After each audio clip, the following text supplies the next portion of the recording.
دیوبند مجھے پیارا ہے، مولانا نانوتوی کا دیوبند کا یہ بانی، متقی انسان تھا نہیں ہے اس کا ثانی، مولانا نانوتوی کا دیوبند کا یہ بانی، متقی انسان تھا نہیں ہے اس کا ثانی۔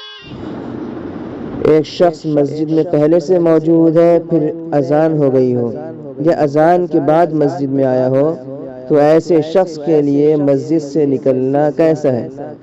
تو اس کا جواب یہ ہے کہ اذان کے بعد مسجد سے نکلنا بلا کسی عذر کے اور اس کا لوٹنے کا ارادہ بھی نہ ہو، تو ایسے شخص کو حدیث میں منافق کہا گیا ہے، اس لیے بلا عذر کے مسجد سے نکلنا مکروہ تحریمی ہے۔